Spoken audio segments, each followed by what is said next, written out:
Model. Porter ने एक बात बोली थी, अपने फोर्सेस बताए थे इन्होंने कुछ 5, उसमें इन्होंने एक बात बोली थी, फोर्सेस ही ऐसे बताए थे इन्होंने कि जो पोर्टर का मॉडल है वो हेल्प करता है बिजनेसेस को, कंपनीज को हेल्प करता है अंडरस्टैंड करने में क्या, कॉम्पिटिटिव डायनेमिक्स, कि अगर तुमको कॉम्पिटिटिव रहना है, कॉम्पिटिटिव आप समझते हो ना कि कॉम्पीट करना है इन द मार्केट, अपनी पोजीशन को एज ए टीज रखना है। तो अगर आपको कॉम्पिटिटिव बनना है तो कुछ 5 फोर्सेज हैं जिनको आपको ध्यान रखना पड़ेगा, एंड उसी के अकॉर्डिंग आप उनको ध्यान रखो, पहले उनको स्टडी करो and then make a strategy. Strategy के बाद आप वो कॉम्पिटिटिव एडवांटेज गेन कर सकते हो। तो सबसे पहले थी हमारी सबसे पहला फोर्स है हमारा threat of new एंट्रेंट। Threat of new एंट्रेंट, threat मतलब रिस्क है हमें किस चीज़ का, कंपनी को रिस्क है किस चीज़ का, न्यू एंट्रेंट, कि कोई भी न्यू कंपटीशन अगर कंपनी में आ गया, मार्केट में आ गया, इंडस्ट्री में कोई भी न्यू कंपटीशन आया तो उससे रिलेटेड क्या थ्रेट्स हो सकते हैं। ऑब्वियस सी बात है कि अगर कोई भी इंसान, कोई भी कंपटीशन आया तो वो कंपटीशन आई मीन कोई भी कॉम्पिटिटर आया तो वो कंपटीशन बढ़ाएगा डेफिनेटली, है ना। तो इसको हम डिटेल में पढ़ेंगे अब, ठीक है। तो सबसे पहले इसका डेफिनेशन देखेंगे, वो है potential for new companies to enter the market industry and increase competition. मतलब थ्रेट ऑफ न्यू एंट्रेंट आपको समझ आ गया, पोटेंशियल, कि पोटेंशियल क्या है, न्यू कंपनीज जो मार्केट में आएंगी और फिर वो कंपटीशन बढ़ा देगी, ठीक है। अब कुछ फैक्टर्स अब हम पढ़ेंगे कि जो अगर वो बहुत ज़्यादा होंगे तो वो शायद वो कंपनी ना आए, और अगर वो नहीं होंगे तो वो शायद कंपनी इजीली मार्केट में आ जाए। सबसे पहले barriers to entry. Barriers to entry क्या होता है कि बैरियर्स मतलब रुकावट, कोई भी चीज़ में ऑब्स्टिकल्स आ जाए, ठीक है। अगर कोई भी चीज़ में ऑब्स्टिकल हो गए तो बहुत ज़्यादा, that make it difficult for the new firms to enter into the market, right. अगर किसी भी चीज़ में बैरियर्स होते हैं, for example barriers are obstacles that make it difficult for the new firms to enter into the market. Barriers जो आएंगे वो डिफ़िकल्ट कर देंगे कोई भी न्यू कंपनी को, अगर मार्केट में आना है, कंपटीशन बढ़ाना है, सस्टेन करना है, तो बैरियर्स इतने हाई है तो वो नहीं कॉम्पीट कर पाएगी, वो एंटर नहीं हो पाएगी, ठीक है। अब बैरियर्स, अगर हाई बैरियर्स है तो मतलब बैरियर्स बहुत ज़्यादा है, बैरियर्स ऐसे आप समझो कि गवर्नमेंट के रूल्स रेगुलेशन बहुत ही ज़्यादा स्ट्रिक्ट है। मतलब लाइसेंस, आपको अगर लाइसेंस, इस चीज़ का आपको लाइसेंस चाहिए, अगर इस बिजनेस करना है और आपको लाइसेंस चाहिए तो कम से कम उसकी कॉस्ट 1 CR है, या फिर कैपिटल एक्सपेंडिचर इतना सारा है कि कोई भी नहीं कर सकता, या बहुत रिस्की है वो बिजनेस प्रोजेक्ट। तो अगर बैरियर्स अगर हाई होंगे तो थ्रेट कम होगा, ठीक है, जो एग्जिस्टिंग कंपनीज हैं उनको थ्रेट कम होगा, ठीक है। और अगर लो बैरियर्स होंगे तो कोई भी इजीली मार्केट में आ जाएंगे एंड कॉम्पिटिशन बढ़ा देगा, ठीक है। तो पोर्टर कह रहा है कि ये क्यों पढ़ा रहे हैं हमें, वो बोल रहे हैं कि बिजनेस पहले तुम इसकी स्टडी करो कि क्या तुम्हारे पे ये थ्रेट है कि न्यू एंट्रेंट्स कभी भी मार्केट में आ सकते हैं, और अगर तुम्हारे पास ये है, by analysing barriers to entry, जब तुम एनालाइज कर लो जो बैरियर्स है, स्विचिंग कॉस्ट, अभी हम पढ़ेंगे, ये जो बैरियर्स तुम एनालाइज कर लो तो तुम क्या करो, बिजनेस अंडरस्टैंड करता है कि वो वल्नरेबल कितना है कंपटीशन को लेकर, how vulnerable they are to new competition, कितना वल्नरेबल है कि कंपटीशन आ सकता है एंड वो ख़त्म हो सकता है या वो ग्रो कर सकता है, कुछ भी, एंड उसके अकॉर्डिंग डेवलप करो strategy to protect their market position, and उसी के अकॉर्डिंग अपनी स्ट्रैटेजी बनाओ सो दैट तुम अपना मार्केट पोजीशन को प्रोटेक्ट कर सको, जहाँ पर तुम हो तुम अपनी उस पोजीशन को प्रोटेक्ट कर सको। देखो फॉर एग्जाम्पल, अब देखो बिजनेस है, ठीक है, बिजनेस को अपने गोल्स अचीव करने के लिए स्ट्रैटेजीज डेली यूज़ के लिए बनानी पड़ती है, ठीक है। To achieve the goals business implement strategy, implement करती है, पर हर स्ट्रैटेजी के साथ कुछ ना कुछ रिस्क होता है।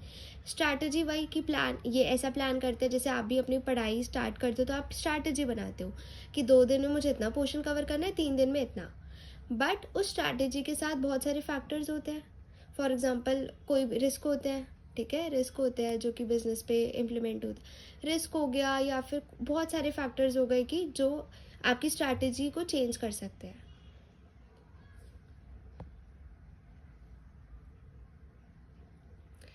That's it. तो अभी हमने पढ़ा कि बैरियर्स टू एंट्री, अब हम पढ़ेंगे switching cost. Barriers to entry समझ आ गया कि क्या ऑब्स्टिकल्स है आपके आने, मतलब क्या रुकावट है न्यू कंपनीज के लिए अगर उनको मार्केट में एंटर होना है तो, अब इसमें एग्जांपल मैंने दे रखा है, कैपिटल रिक्वायरमेंट बहुत ही ज़्यादा है, कैपिटल, ह्यूज कैपिटल चाहिए, एक्सेस टू डिस्ट्रीब्यूशन चैनल बहुत टफ है, लाइसेंस लेना पड़ेगा, तो आप नहीं आओगे अगर इतनी ज़्यादा रिक्वायरमेंट है। स्विच मतलब आप क्या, हर कोई नहीं आएगा, ठीक है। स्विचिंग कॉस्ट होती है वो कॉस्ट जो कि कस्टमर फेस करता है जब वो चेंज करता है एक प्रोडक्ट से दूसरे प्रोडक्ट में। फॉर एग्जाम्पल कोई एप्पल यूज़र है, एप्पल यूज़र को कोई और प्रोडक्ट की तरफ जाना है, तो वो देखेगा स्विचिंग कॉस्ट क्या है। अगर मैं अपना प्रोडक्ट चेंज करूँ आज, तो मेरी स्विचिंग कॉस्ट हाई है या लो है, ठीक है। तो कस्टमर की स्विचिंग कॉस्ट अगर लो होगी तभी तो वो इजीली दूसरे प्रोडक्ट पे जाएगा, हाई होगी तो वो उसी प्रोडक्ट पे रहने की कोशिश करेगा, इवन अगर वो उस प्रोडक्ट से थोड़ा डिससेटिस्फाइड भी है तो ये रिप्रेजेंट करता है the barrier that make it less attractive. ये रिप्रेजेंट करता है स्विचिंग कॉस्ट एक बैरियर जो कि लेस अट्रैक्टिव हो जाता है for consumers to change to a competitor. ये बोल रहा है कि अगर आपकी स्विचिंग कॉस्ट बहुत हाई है, मतलब कस्टमर्स की स्विचिंग कॉस्ट इतनी हाई है, तो वो क्या करेगा, उसी प्रोडक्ट पे स्टे करेगा, ठीक है, even if they are dissatisfied. अगर वो डिससेटिस्फाइड भी है तब भी वो उसको बहुत डिफिकल्ट लगेगा कि मैं चेंज करूँ प्रोडक्ट, ठीक है। और ये बिजनेस के लिए फ़ायदा हो जाएगा, बिजनेस के लिए तो फ़ायदा ही है ना कि इधर तो customers are at disadvantage but businesses are at advantage. वो प्राइस थोड़ा मतलब अपने अकॉर्डिंग चार्ज कर सकते हैं, उनके पास प्राइसिंग पावर है, ठीक है। थर्ड पॉइंट हम इसमें पढ़ेंगे, government regulation and licensing. Strict regulation licences industry standards make it difficult for new entrants to comply. अगर बहुत स्ट्रिक्ट रेगुलेशंस है, लाइसेंसेज है, ठीक है, तो कोई भी नहीं उस बिज़नेस में वर्क करना चाहेगा, मतलब उस इंडस्ट्री में नहीं आना चाहेगा। तो strict regulation licences industry standards अगर है तो वो डिफ़िकल्ट कर देंगे कि न्यू एंट्रेंट्स कंप्लाई कैसे करेगा, तो वो नहीं आएगा। तो अभी तक हमने इससे क्या सीखा, थ्रेट ऑफ न्यू एंट्रेंट्स क्या है कि potential of the new for the new companies to enter the market and increase competition.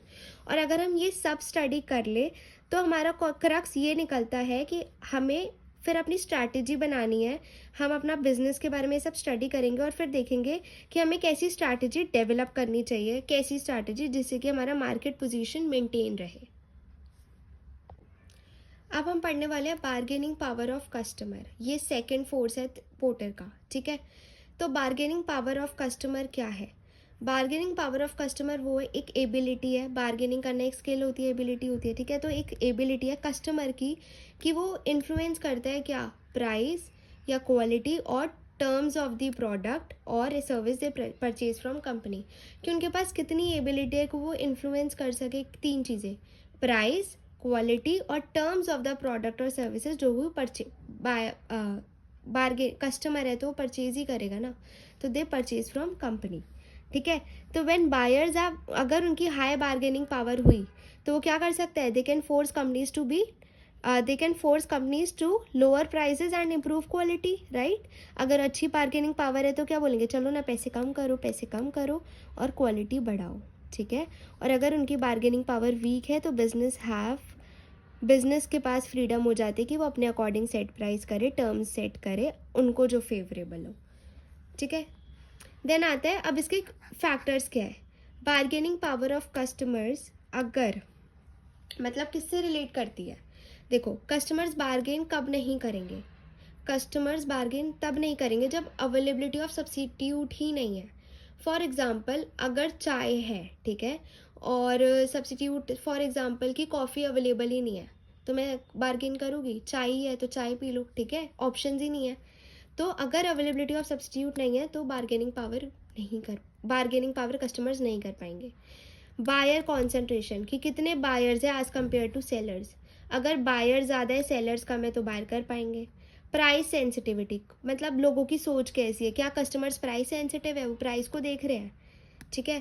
Threat of backward integration, इसका क्या मतलब होता है, बायर्स डिसाइड करते हैं कि वो प्रोड्यूस करेंगे प्रोडक्ट इन हाउस, मतलब कोई भी ऐसा प्रोडक्ट है कि वो खुद ही प्रोड्यूस कर लेंगे अपने घर पे, तो इधर भी उनकी बार्गेनिंग पावर स्ट्रांग हो जाएगी, ठीक है।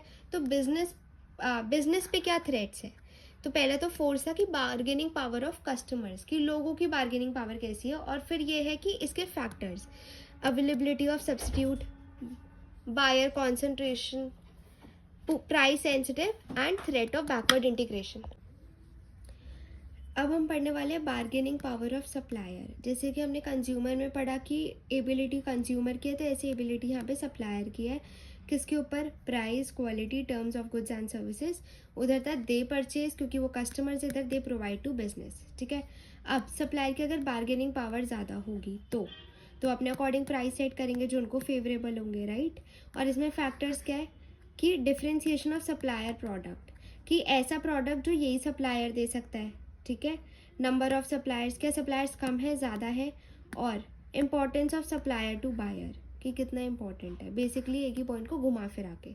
ठीक है, तो अभी तक हमने 3 फोर्सेस पढ़े। सबसे पहला था थ्रेट ऑफ न्यू एंट्रेंस, कि अगर न्यू बिजनेस आ गए तो क्या उनकी पोटेंशियल है, और वो आ गए तो कैसे कंपटीशन बढ़ जाएगा।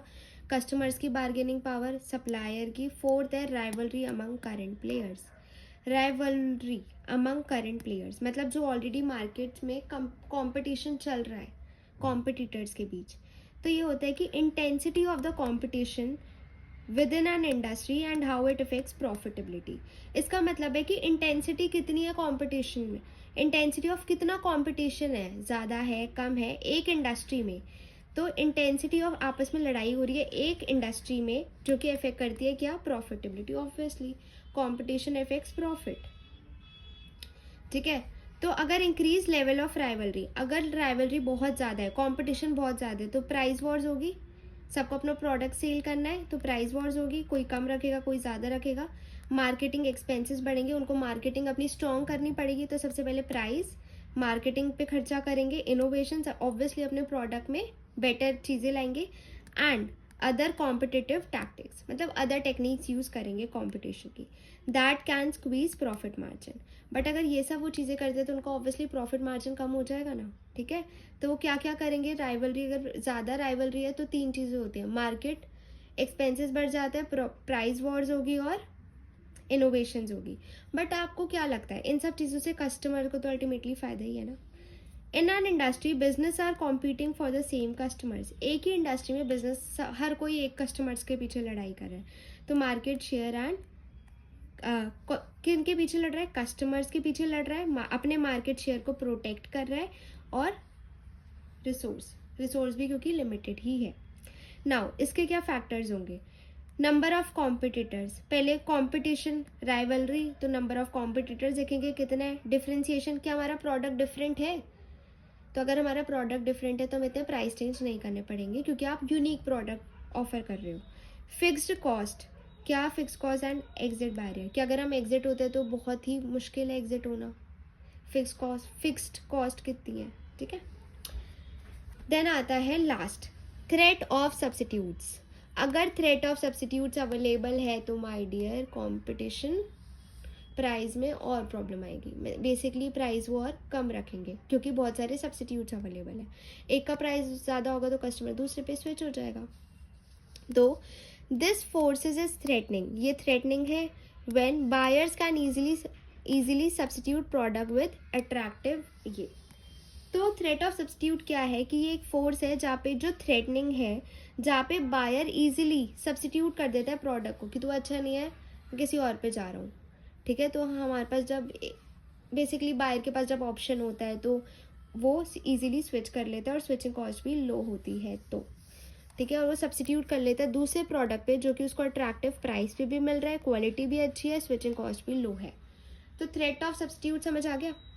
ठीक है, जब ऑप्शंस अवेलेबल होते हैं buyer can easily substitute product.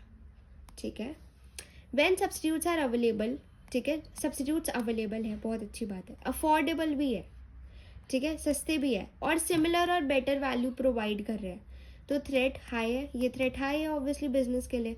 This force is important as it can impact pricing power. अब ये अगर बहुत सारे सब्सिट्यूट्स अवेलेबल है तो बिजनेस ऑब्वियसली कम प्राइस रखेगा अपने प्रोडक्ट का, रिड्यूस प्रॉफिटेबिलिटी, कम हो जाएगी उसकी प्रॉफिटेबिलिटी, और उसको फोर्स किया जाएगा कि तुम कुछ इनोवेट करो क्योंकि बहुत सारे सब्सिट्यूट है तो तुम्हारा क्या प्रोडक्ट अलग है। ठीक है, बहुत सारी मार्केट में कॉफ़ी मिल रही है बट स्टारबक्स क्या कर रहा है? स्टारबक्स एक कस्टमर एक्सपीरियंस पे ध्यान रख रहा है कि अगर कस्टमर आ रहा है तो हम कॉफ़ी पे उसका नेम लिख रहे हैं एंड ऑल। तो आप क्या कुछ डिफरेंट इनोवेट कर रहे हो अपनी ऑफरिंग्स में, तो आप इसमें स्टारबक्स का एग्जांपल दे सकते हो। ठीक है, फैक्टर्स क्या है, availability of substitute, switching cost आ जाएगा एक, तो सब्सिट्यूट कितने अवेलेबल है, कस्टमर्स भी इन्फॉर्म, अगर कस्टमर्स इन्फॉर्म्ड है, स्मार्ट है कि ये नहीं इसके अलावा और भी सब्सिट्यूट है, तो उन्हें प्राइस कम करना ही पड़ेगा। और डिफ्रेंशिएशन, कि तुम्हारा क्या प्रोडक्ट में कुछ डिफ्रेंशिएशन है।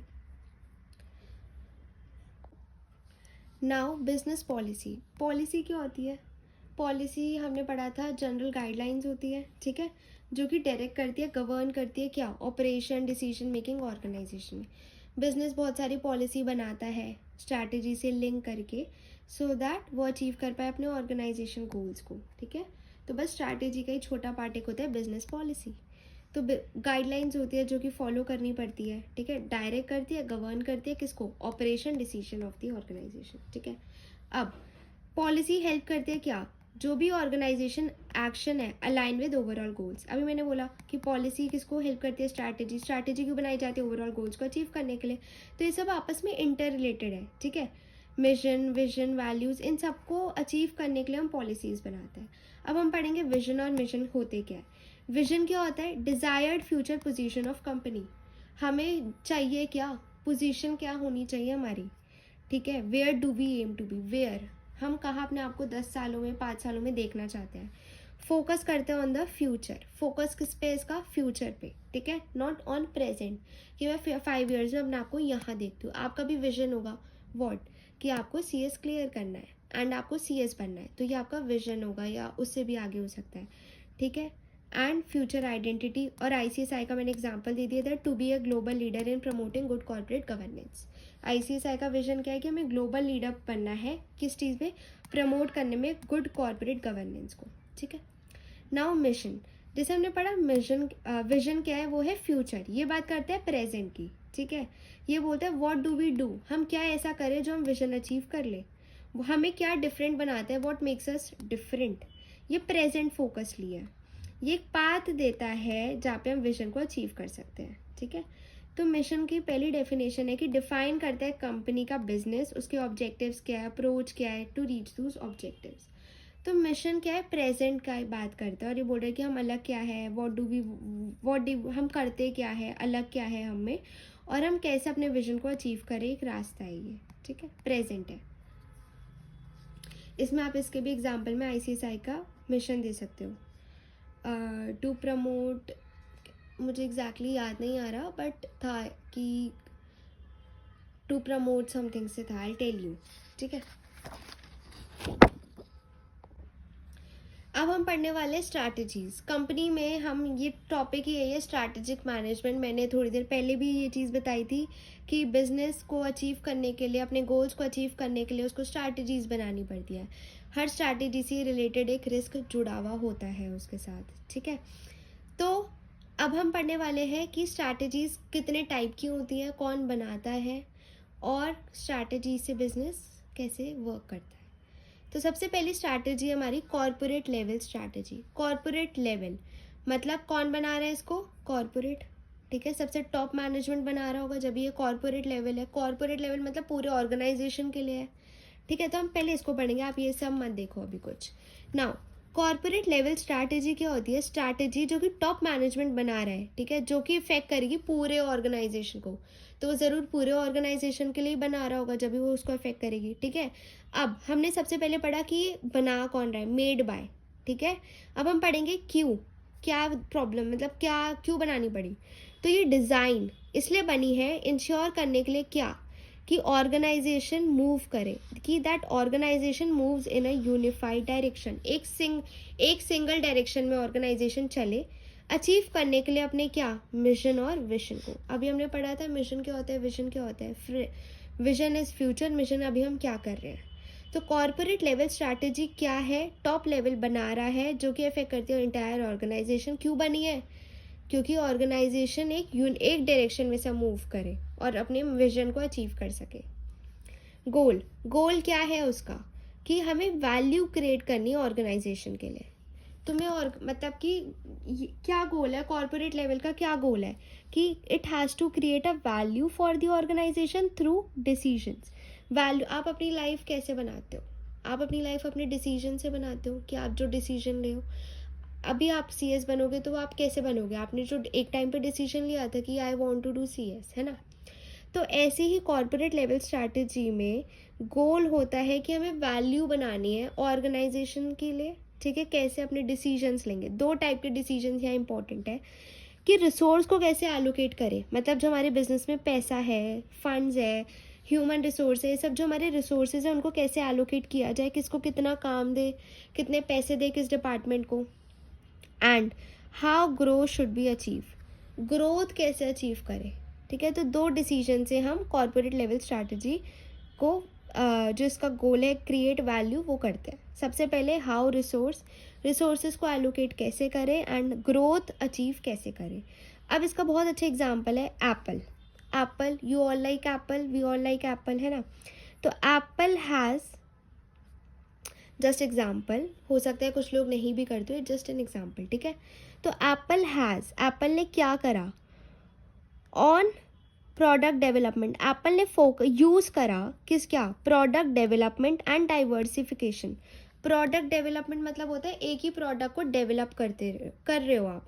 डाइवर्सिफिकेशन मतलब अलग अलग डिपार्टमेंट्स है एक बिजनेस में, डाइवर्सिफाई कर रहे हो अपने ऑपरेशंस को, मतलब इधर आप बिजनेस कर रहे हो सैलून का भी, इधर आप बिजनेस कर रहे हो ऑनलाइन कपड़े भी बेच रहे हो, इधर आप बिजनेस कर रहे हो ऑनलाइन ज्वेलरी भी बेच रहे हो, तो डाइवर्सिफिकेशन, ठीक है।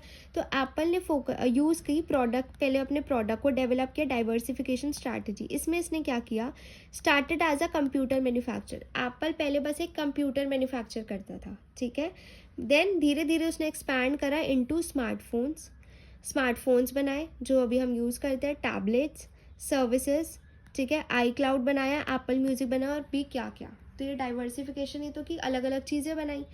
तो एप्पल ने क्या यूज़ की, प्रोडक्ट डेवलपमेंट एंड डाइवर्सिफिकेशन, और ये कॉर्पोरेट लेवल स्ट्रैटेजी है। क्यों, क्योंकि ये कौन बताएगा कि डेवलप डाइवर्सिफिकेशन, हम एक न्यू डिपार्टमेंट ओपन करें जहाँ पे हम ये बेचेंगे, तो कॉर्पोरेट लेवल ही बताएगा ना, ठीक है। ये तो कॉर्पोरेट लेवल ही बताएगा। तो एप्पल ने क्या, तो ये इसलिए कॉर्पोरेट लेवल स्ट्रैटेजी है। तो एप्पल, आप ये एग्जांपल लिख सकते हो, एप्पल ने यूज़ किया क्या, product development and diversification strategy को।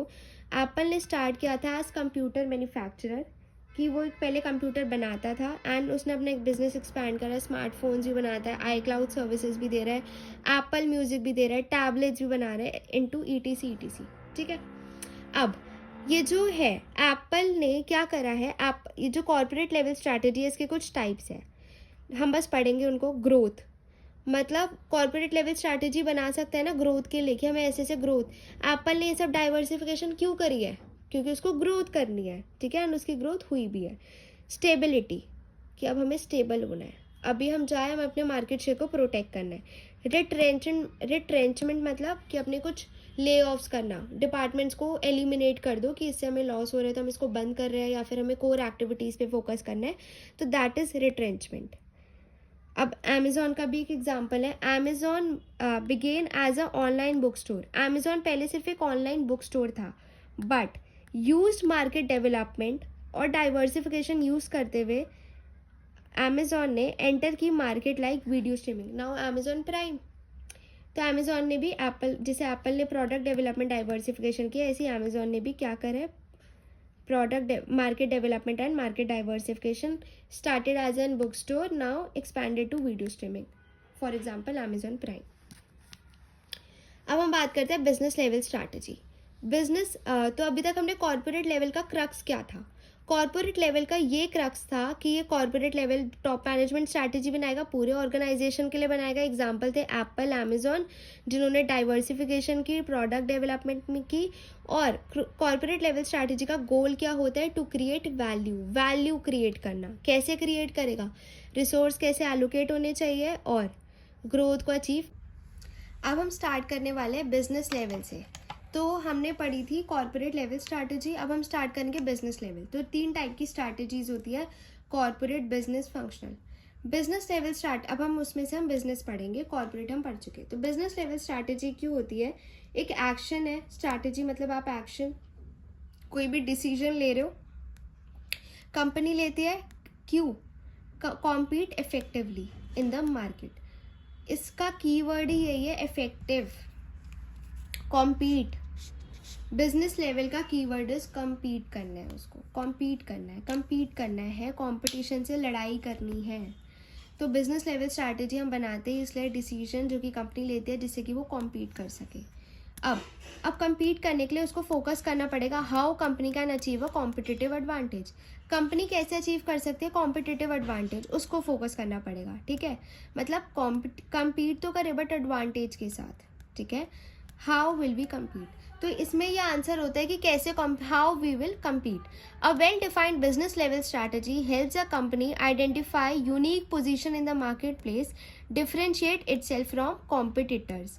अगर तुम्हारी बिजनेस लेवल स्ट्रैटेजी इतनी अच्छी होगी तो वो तुम्हारी मदद करेगी किस चीज़ में, हेल्प करेगी कंपनी को आइडेंटिफाई करने में यूनिक पोजीशन मार्केट प्लेस पे, और जो कि तुम्हारे कॉम्पिटिटर्स के पास नहीं होगी। ठीक है, तो बिजनेस लेवल स्ट्रैटेजी का कीवर्ड इज कम्पीट, उसको कम्पीट करना है इफेक्टिवली, कॉम्पिटिटिव एडवांटेज कैसे करेगी, एक अच्छी पॉलिसी बनाएगी, और यूनिक पोजीशन एक मार्केट में चाहिए, मार्केट प्लेस में उसको एक यूनिक पोजीशन अपनी आइडेंटिफाई करनी पड़ेगी सो दैट वो कम्पीट कर पाए। तो बिजनेस लेवल स्ट्रैटेजी का द कीवर्ड इज कम्पीट। ठीक है, अब एग्जाम्पल क्या है इसका, टाइप्स। बिजनेस लेवल 3 टाइप्स की होती है, अभी हम पढ़ेंगे आगे। सबसे पहले cost leadership, differentiation and focus, कि 3 टाइप से हम मार्केट में कम्पीट कर सकते हैं। कॉस्ट लीडरशिप में आपको छोटा सा बता रही हूँ, आगे पढ़ेंगे। कॉस्ट लीडरशिप में ये हो सकता है कि कॉस्ट लीडरशिप इज कि आप बहुत लोवेस्ट कॉस्ट पे, आप कॉम्पिटिटर्स भी इतने पे नहीं बेच रहे, आप उनसे भी लो प्राइस पे कुछ बेच रहे हो। क्यों? क्योंकि आपको अपनी यूनिक पोजीशन मेंटेन करनी है, compete करना है। ठीक है, कॉम्पिटिटिव एडवांटेज आपको कैसे मिलेगा, कॉस्ट लीडरशिप से भी मिल सकता है कि आप सब जो भी सेलर्स और बेच रहे हैं आप उनसे भी लो प्राइस पे गुड्स बेचो। फिर आता है डिफरेंशिएशन मतलब ऑफर करो यूनिक प्रोडक्ट और सर्विसेज, कुछ डिफरेंट है, इनोवेटेड है आपका प्रोडक्ट और उससे अलग है। फोकस, फिर फोकस 2 टाइप के होते हैं, कॉस्ट एंड डिफरेंशिएशन, वो हम आगे देखेंगे। ठीक है, अब बिजनेस लेवल का है एग्जाम्पल टेस्ला। टेस्ला ने अपने आप को कैसे अलग किया, by offering high performance EV with advance technology. उसने ईवी व्हीकल्स बेचे जिनकी टेक्नोलॉजी भी एडवांस थी, तो इसलिए टेस्ला ने अपने आप को डिफरेंशिएट करा। ठीक है, फिर आता है एक और एग्जाम्पल इसका, होल फूड एम्प्लॉयज़। इन्होंने भी डिफरेंशिएशन स्ट्रैटेजी अडॉप्ट करी। ठीक है, डिफरेंशिएशन बिजनेस लेवल स्ट्रैटेजी, जिसमें कि इन्होंने क्या किया, ऑफर करा high quality organic natural goods products इन्होंने ऑफर करे जो कि हाई क्वालिटी के, to health conscious customers, to health जो भी कस्टमर्स हेल्थ कॉन्शियस है उनको दिए। ठीक है, कौन से ऑर्गेनिक प्रोडक्ट्स। तो बिजनेस लेवल स्ट्रैटेजी का क्या क्रक्स है, इसमें हमें क्या करना है, सबसे इंपॉर्टेंट कीवर्ड, एक अच्छी पॉलिसी बनानी है जिससे कि हम अपना unique position in the market place को कैप्चर कर सके। इसके 3 टाइप्स हमने पढ़े, cost leadership, differentiation and focus. And इसके हमने एग्जांपल पढ़ा टेस्ला ने अपने आप को डिफरेंशिएट ऐसे ही करा बाय, इसने अपनी ऑफरिंग जो ऑफर्स करती हैं ये कार ईवी व्हीकल्स पे इन्होंने एडवांस टेक्नोलॉजी यूज़ करी। ठीक है, that's it for business level strategy. अब हम पढ़ने वाले हैं फंक्शनल स्ट्रैटेजी। फंक्शनल स्ट्रैटेजी वो स्ट्रैटेजी होती है, एक स्पेसिफिक स्ट्रैटेजी जो कि डेवलप होती है डिपार्टमेंट के लिए, different department organisation. Corporate level strategy हमने क्या पढ़ी थी, पूरे ऑर्गेनाइजेशन के लिए होती है। फिर हमने कौन सी स्ट्रैटेजी पढ़ी, बिजनेस, उसका ऑब्जेक्टिव होता है कम्पीट करना है। फंक्शनल आ गई, हम अलग अलग डिपार्टमेंट, जो भी बिजनेस में अलग अलग डिपार्टमेंट्स हैं, फाइनेंस का अलग है, मार्केटिंग अलग है, जो भी अलग अलग डिपार्टमेंट्स हैं हम उनके लिए बना रहे हैं फंक्शनल स्ट्रैटेजी। ये डिज़ाइन इसलिए हुई है सपोर्ट करने के लिए, बिजनेस लेवल स्ट्रैटेजी को ही सपोर्ट करती है, इंश्योर करती है कि हर डिपार्टमेंट कंट्रीब्यूट करता है टू अचीव ऑर्गेनाइजेशनल गोल्स। ठीक है, now functional strategy is created and implemented. अब कौन क्रिएट करे, डिपार्टमेंट हेड्स, फंक्शनल हेड्स इसको इम्प्लीमेंट करेंगे, जो फोकस क्या करेंगे कि परफॉर्मेंस इफेक्टिवली हो, एफिशिएंसी हो, परफॉर्मेंस में अलाइन करे, ओवरऑल बिजनेस स्ट्रैटेजी के साथ अलाइन करनी चाहिए। अब क्या होता है, specific action that provide how each department such as marketing, operation, finance will operate. Basically यही है कि सेपरेट एक्शन जो कि मार्केटिंग, ऑपरेशन, फाइनेंस ऑपरेट करेंगे सपोर्ट करने के लिए कंपनी के ऑब्जेक्टिव्स को। फंक्शनल स्ट्रैटेजी क्या होती है? Tailor to needs of specific departments within the organisation. Tailor मतलब कस्टमाइज करा जाता है इन स्ट्रैटेजीज को, जिससे कि वो जो नीड है specific department within the organisation उसको कोप अप कर सके। सो अब हम स्टार्ट करने वाले हैं फंक्शनल स्ट्रैटेजी। फंक्शनल स्ट्रैटेजी हमने पढ़ी थी कि ये स्पेसिफिक स्ट्रैटेजी होती है जो कि डेवलप होती है हर एक डिफरेंट डिपार्टमेंट के लिए। तो अभी तक हमने 2 स्ट्रैटेजीज और पढ़ी थी, which is corporate level strategy, जो कि पूरे ऑर्गेनाइजेशन के लिए बनती है, कॉर्पोरेट लेवल बनाता है उसको। And the second one was business level. Business level का keyword was what? It was competitive advantage gain करना है, कॉम्पिटिटिव रहना है, ठीक है। Now the next strategy is, मैं आपको ना पूरा नहीं पढ़ाऊँगी, इट जस्ट आई नो आपने पढ़ा हुआ होगा या नहीं भी पढ़ा, इट जस्ट कि वो जो एग्जाम्स में वो कीवर्ड होता है या फिर कोई भी केस स्टडी आ गई तो आपको पता कैसे चलेगा ये कौन सी केस स्टडी है। हम उस पर फोकस करने वाले हैं कि वो कीवर्ड हमें एक मिल जाए जिससे हमें आइडिया मिल जाए कि ये तो वही केस स्टडी है। और हम एग्जाम्पल्स देखेंगे इसमें कि अगर आपको कोई भी स्ट्रैटेजी के बारे में आया, कुछ भी आया, तो आप एग्जाम्पल्स के साथ अपने आंसर और इन्हांस कर सको, ठीक है। नाउ कॉस्ट, अब फंक्शनल स्ट्रैटेजी का ही एक पार्ट है cost leadership strategy. Cost leadership strategy कौन सी स्ट्रैटेजी होती है? ये एक अप्रोच है जो कि कंपनी टेक करती है to become the lowest cost producer. Company को बनना होता है lowest cost producer in the industry, not in the market. You have to write industry, ठीक है, इन द इंडस्ट्री। वाइल कैसे, ठीक है, लोवेस्ट कॉस्ट प्रोड्यूसर तो तुम बन गए, बट तुम्हें ध्यान रखना है कि तुम्हें डिलीवर करना है एक product that meets a required standard of quality. तुम कॉस्ट इतनी सस्ती कर दो और प्रोडक्ट इतना बेकार बेच दो तो उस चीज़ का भी फ़ायदा नहीं है, राइट। कॉस्ट लीडरशिप में आपको 2 चीज़ों का ध्यान रखना है। सबसे पहली बात, to become the lowest cost producer बनना है। सेकेंड, आपको क्या करना है? डिलीवर करना है एक ऐसा प्रोडक्ट जो मीट करे क्या? एक रिक्वायर्ड स्टैंडर्ड ऑफ क्वालिटी, ठीक है। अब कॉस्ट लीडरशिप का जो गोल है, अचीव करना है क्या? Competitive advantage. ये किसका, ठीक है, हमने पढ़ा था बिजनेस लेवल स्ट्रैटेजी में क्या होता है? अचीव करना कॉम्पिटिटिव एडवांटेज, ठीक है। अब ये जो है ये हम पढ़ रहे हैं बिजनेस लेवल स्ट्रैटेजीज का ही। फंक्शनल स्ट्रैटेजी खत्म हो गई हमारी, तो बिजनेस स्ट्रैटेजी की जो हमारी पहली स्ट्रैटेजी आती है, बिजनेस स्ट्रैटेजी के अंदर आती है जो, वो है कॉस्ट लीडरशिप। तो बिजनेस लेवल स्ट्रैटेजी का कीवर्ड था कॉम्पिटिटिव। अब इसमें वापस आ गया कि गोल क्या है? अचीव करना है तुमको क्या? Competitive advantage. कैसे अचीव करोगे? ऑफर करोगे प्रोडक्ट या सर्विस किस पे? At lower price, come price पे दोगे कॉम्पिटिटर से, ठीक है, जो कि अट्रैक्ट करेंगे किन? अब देखो, प्राइस सेंसिटिव कस्टमर्स को ही अट्रैक्ट करेंगे जिनको पैसों से फ़र्क ही नहीं पड़ता, उनको तो ये चीज़ अट्रैक्ट नहीं करेगी, राइट। तो अट्रैक्ट करेगी प्राइस सेंसिटिव कस्टमर्स और हायर मार्केट शेयर, ठीक है। एग्जाम्पल्स, जो मैकडोनल्ड्स है वो सर्व क्या करता है? Affordable fast food globally. McDonald's क्या सर्व करता है? अफोर्डेबल, सस्ते, आपको पता है ये फास्ट फूड ग्लोबली सर्व करता है, क्यों? टू मेंटेन करते हैं कंसिस्टेंसी एंड क्वालिटी भी अच्छी होती है, कंसिस्टेंसी के साथ कर रहे हैं, ठीक है। और इसका सेकेंड एग्जाम्पल इज आइकिया क्या करता है? प्रोवाइड करता है affordable furniture to customer base, ठीक है। तो are we clear with cost leadership strategy? अब हम मूव करेंगे towards next strategy, that one is differentiation. Don't worry, आप इसको मत देखो प्लीज़, आप मेरे को सुनो, मैं इसको ठीक कर दूंगी, ठीक है। मैंने बहुत जल्दी में बनाए थे क्योंकि अब exams are just on the way and इतना टाइम नहीं है किसी के पास भी कि वो सुंदर से सजा के लेके, ठीक है। तो मैं अभी इसको ठीक कर दूंगी। नाउ डिफरेंशिएशन स्ट्रैटेजी कौन सी होती है? Company seeks to offer a unique product service. Company seek करती है, ऑफर करेगी क्या? डिफरेंशिएशन का क्या कीवर्ड है? यूनिक। डिफरेंशिएशन का यूनिक है कीवर्ड। हमने कॉस्ट लीडरशिप का क्या पढ़ा कि उसका क्या कीवर्ड है?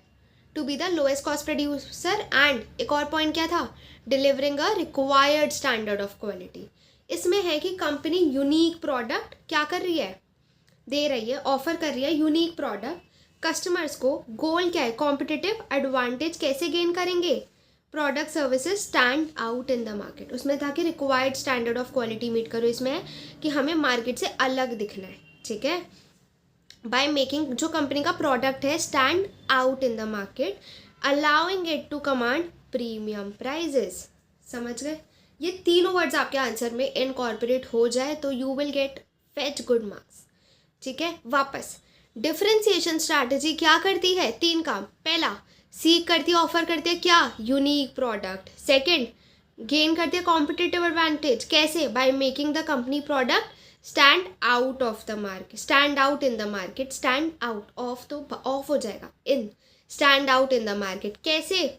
फिर उसे क्या होगा? अलाउ करेगा बिजनेसेस को कि वो डिमांड कर सके हायर प्राइसेस। ठीक है, अब डिफरेंशिएशन में इन्वॉल्व होता है क्या? अब न्यू फीचर्स आ जाते हैं, मतलब डिफरेंशिएशन इन्वॉल्व करते हैं कि न्यू फीचर्स आ जाएंगे, एट्रीब्यूट्स आ जाएंगी, सर्विसेज आ जाएंगी that are valued by customers who gives a edge in attracting and retaining customers। ठीक है, ओके। तो डिफरेंशिएशन मतलब क्या होता है कि new features, innovative, different products customers को दो जिससे कि वो अट्रैक्ट होएं और फिर रिटेन रहे। अट्रैक्ट होएंगे जब तो आप रहोगे, अट्रैक्ट, रिटेन। ठीक है, कंपनी एम्प्लॉइंग, जो भी कंपनी एम्प्लॉय करिए डिफरेंशिएशन स्ट्रैटेजी, अगर आप लिखोगे कंपनी यूजिंग, ठीक है, बट एम्प्लॉइंग मतलब एम्प्लॉय कर रहे हो आप उसको। ठीक है, तो just right these words, company employing. Differentiation strategy में फोकस ऑन वेरियस फैक्टर्स, जो भी कंपनी डिफरेंशिएशन स्ट्रैटेजी एम्प्लॉय कर रही है वो वेरियस फैक्टर्स पे फोकस करेगी। सच एज, अब कंपनी डिफरेंशिएशन कर रही है तो कैसे करेगी? प्रोडक्ट में कुछ अलग करेगी, प्रोडक्ट की क्वालिटी में कुछ अलग करेगी, डिज़ाइन पैकेजिंग अट्रैक्टिव कर देगी, डिज़ाइन बदल देगी, कस्टमर को सर्विस अच्छी देगी। अब जैसे स्टारबक्स है, कहीं और ऐसा होता है कि कॉफ़ी पे, वो कॉफ़ी मग पे आपका नेम लिख रहे हैं, राइट? तो कस्टमर सर्विस अच्छी दो, ब्रांड इमेज। ठीक है, तो इन सब चीज़ों का वो ध्यान रखती है जब भी वो डिफरेंशिएशन स्ट्रैटेजी क्या करती है? एम्प्लॉय। ठीक है, या एग्जाम्पल है डिफरेंशिएशन में, आप ज़रूर एग्जाम्पल लिखना so that your answer looks good. अब देखो यार, मेरा भी एग्ज़ाम है, ठीक है, मेरा भी दोनों मॉड्यूल्स का एग्ज़ाम है, तो मैंने ये नोट्स अपने लिए बनाया, बट आई एम शेयरिंग ये नोट्स सबको। ठीक है, मतलब making this video so that, क्योंकि मैंने जब ये ढूंढा, फिर बुक लैंग्वेज बहुत सब टफ होता है एंड इतना सब कुछ पढ़ना, रिवाइज करना, मतलब बहुत सब टायरिंग लगता है और एंड ऑफ द डे ऐसा लगता है कि कुछ नहीं आता वगैरह। तो आप चीज़ों समझोगे ना तो आप एग्ज़ाम हॉल में लिख पाओगे। अगर आप रटोगे तो आप कब तक रट सकते हो? कितना सब कुछ रटोगे? पॉसिबल ही नहीं है। तो चीज़ें समझो एंड आपको आगे के लिए भी तो ये चीज़ें काम आएंगी ना। एज अ सीएस जब आप प्रैक्टिकल लाइफ में काम करोगे तो हमें ये सारी चीज़ें हेल्प करेगी। ठीक है, Starbucks differentiate itself by, Starbucks ने अपने आप को ये डिफरेंशिएशन स्ट्रैटेजी है तो अलग कैसे करा हुआ है? स्टारबक्स ने अलग ऐसे करा हुआ है, क्रिएट करी हुई है उसने एक यूनिक कस्टमर एक्सपीरियंस, कस्टमर्स को एक अलग एक्सपीरियंस देता है अपने स्टोर्स पे। ऑफर क्या करता है? एक तो अच्छी क्वालिटी कॉफ़ी ऑफर करता है, बोलते हैं मुझे नहीं पता, ऑफर करता है हाई क्वालिटी कॉफ़ी और एटमॉस्फेयर पे काम करता है वो। ठीक है, अट्रैक्टिंग एटमॉस्फेयर बनाता है। BMW इसका एग्जाम्पल है, differentiate itself by, BMW built strategy कैसे करता है? बिल्ट लग्जरी परफॉर्मेंस की, परफॉर्मेंस बहुत अच्छी है उनकी कार्स की, तो लग्जरी परफॉर्मेंस।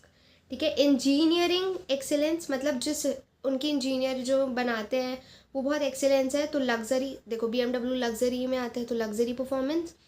ठीक है, एक्सीलेंस, इंजीनियरिंग जिसने कार बनाई है, एंड ब्रांड प्रेस्टीज तो है ही उनके पास, ये हम सबको पता है कि उनके पास ब्रांड प्रेस्टीज है ही। ठीक है, नाउ फोकस स्ट्रैटेजी मतलब फोकस। अब देखते हैं फोकस या तो ये इस पे करेंगे डिफरेंशिएशन पे, या फिर ये किस पे करेंगे? फोकस कॉस्ट पे। देखते हैं, कॉन्सेंट्रेटेड एफर्ट्स मतलब फोकस स्ट्रैटेजी में एफर्ट कॉन्सेंट्रेट कर दिए जाते हैं एक स्पेसिफिक मार्केट में, रादर देन आप पूरी मार्केट को कैप्चर करो, rather than attempting to serve the broad market. आप क्या करते हो? कॉन्सेंट्रेट। ठीक है, आप इसे याद रखना, फोकस में आप एक जगह फोकस करते हो ना, तो वही concentrate its effort on a specific market, एक स्पेसिफिक मार्केट में आप कॉन्सेंट्रेट करते हो अपने efforts, rather than attempting to serve the whole market, rather आप अटेम्प्ट करते हो कि सर्व करें पूरी मार्केट को। ठीक है, अगर आप स्मॉल मार्केट पे फोकस करोगे, मतलब एक वेल डिफाइंड आपका नीश होगा, ठीक है, टारगेट मार्केट आपकी वेल डिफाइंड होगी, तो कंपनी क्या कर सकती है? टेलर मतलब कस्टमाइज कर सकते हैं अपने प्रोडक्ट सर्विस अकॉर्डिंग टू किसके यूनिक नीड्स, जो भी उस स्पेसिफिक सेगमेंट की होगी यूनिक नीड्स उसके अकॉर्डिंग। अब इसके दो टाइप होते हैं, कॉस्ट फोकस और डिफरेंशिएशन फोकस। कॉस्ट में क्या है कि आप सोचते हैं कि लोएस्ट कॉस्ट प्रोड्यूसर भी बनना है हमें उस मार्केट में, और डिफरेंशिएशन में company aims to be a difference, अपना प्रोडक्ट डिफरेंशिएट करना है, यूनिक प्रोडक्ट ऑफर करना है, that it meets the risk of target market, needs of target market, ठीक है। नाउ अब हम देखेंगे, अभी तक हमने इस वीडियो में क्या सीखी, हमने 3 स्ट्रैटेजीज देखी, differentiation, cost and third one थी फोकस। अब ये तीनों स्ट्रैटेजी किससे रिलेटेड है, किससे रिलेटेड थी, बिजनेस स्ट्रैटेजीज। बिजनेस स्ट्रैटेजी का वो क्या था, क्या कीवर्ड था, कॉम्पिटिटिव एडवांटेज। तो इनको भी कॉम्पिटिटिव एडवांटेज कैसे करेंगे, ये यूनिक प्रोडक्ट ऑफर कर दो, कॉस्ट कम कर दो, लोएस्ट कॉस्ट प्रोड्यूसर बन जाओ, और क्या था ये, फोकस। अब डिफरेंशिएशन में महंगे ब्रांड्स आएंगे, BMW आ गया, स्टारबक्स आ गया, ठीक है।